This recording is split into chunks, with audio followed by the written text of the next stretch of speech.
First, we turn our attention to the pandemic and some fresh comments out of Moderna CEO Stéphane Bancel. Yahoo Finance senior healthcare reporter Anjalee Khemlani is here with the details. Anjalee.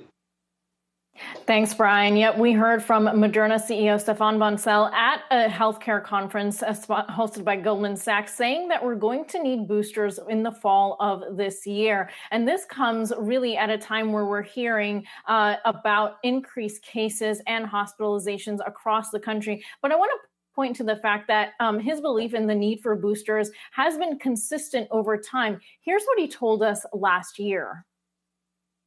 I think we're going to need boosters starting this fall.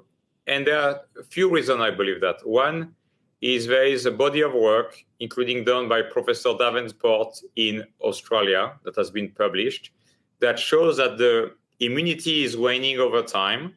It's still high, but it's going down. Point number one. Point number two is the variant, which is, I think, your chance of being sick if you got vaccinated in December 2020 or January 21 next fall is pretty high if you get infected by a variant, not the ancestral strain for which the vaccine was designed.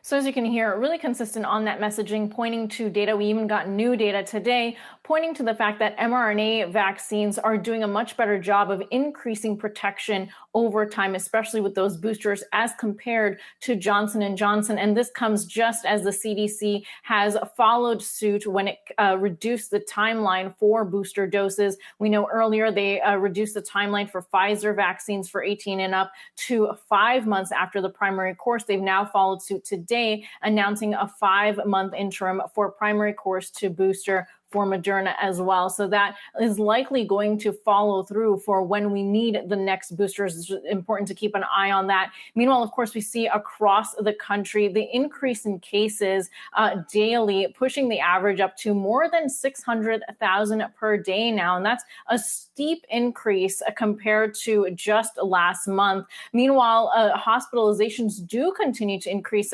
If you remember, Julie, we had talked early on about how this variant seemed to be less impactful on hospitals. That is true in one category, and that's for ICUs. We're not seeing as much use of ventilators and other desperate needs, but that is only for individuals really who are coming in with COVID. And that's been a debate in the healthcare community, finding these cases largely through screening, maybe for underlying conditions. So right now we see more than 100,000 daily hospitalizations, about a fifth of that is in the ICU, and we have about 4,000 cases, hospitalizations per day for kids, and that's really where we're seeing the largest impact. Back to you.